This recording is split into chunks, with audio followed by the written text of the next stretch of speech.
Alors, après les différents sous-titres qui ont été mis ici, je vais aller mettre un deuxième titre de premier niveau. Alors, on a des choses ici, vous voyez la ligne du paragraphe précédent qui est toute seule en début de colonne. Ce sont des choses qu'on peut éviter de manière automatique. Quand on a des documents longs, on peut faire en sorte que ce genre de choses n'arrive pas. Mais ça, ce sera une autre histoire. C'est ce qu'on appelle les options d'enchaînement. Ici, je vais aller créer un deuxième titre de premier niveau. Donc ici, voilà.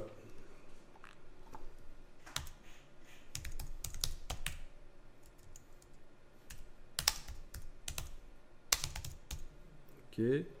Et j'applique donc titre de premier niveau. Premier niveau, c'est ce que j'avais dit, hein, titre de premier niveau, voilà.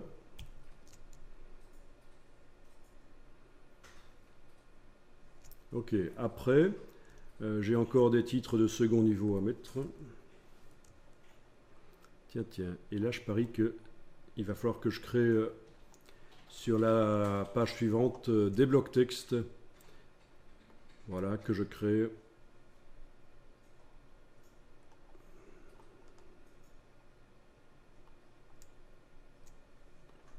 Coller aux colonnes. Pour aller faire couler le texte dans ces colonnes-là, en fait. Vous voyez comment je fais? Je suis en train vraiment de faire en sorte que ça colle aux marges. C'est important, hein. Quand vous faites le bloc texte, il faut qu'il colle vraiment bien aux marges. C'est pas à peu près, parce qu'en fait, après, on va pouvoir modifier les valeurs de marge et le texte va suivre. Les blocs vont se redimensionner tout seuls, si on veut. Donc ici, avec la touche Alt, je déplace et je fais une copie. Voilà. Ensuite, je vais aller faire du chaînage de texte avec la page précédente. Voilà. Touche Alt. Voilà. J'ai chaîné à la volée grâce à la touche Alt, après avoir été cliqué sur le petit signe plus là. Et donc j'étais en train de dire, oui, ici, il va y avoir un sous-titre.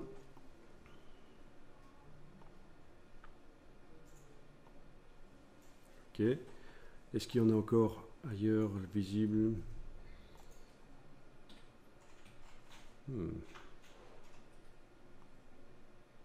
Ok. Là, j'ai un sous-titre qui termine une colonne. Là aussi, ça peut automatiquement se régler pour que ça n'arrive jamais. Un sous-titre qui termine une colonne tout seul comme ça.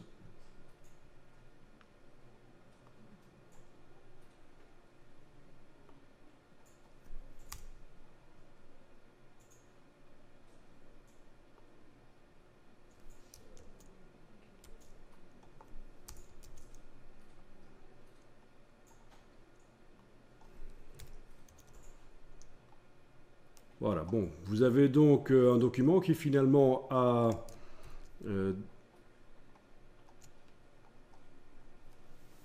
deux titres de premier niveau et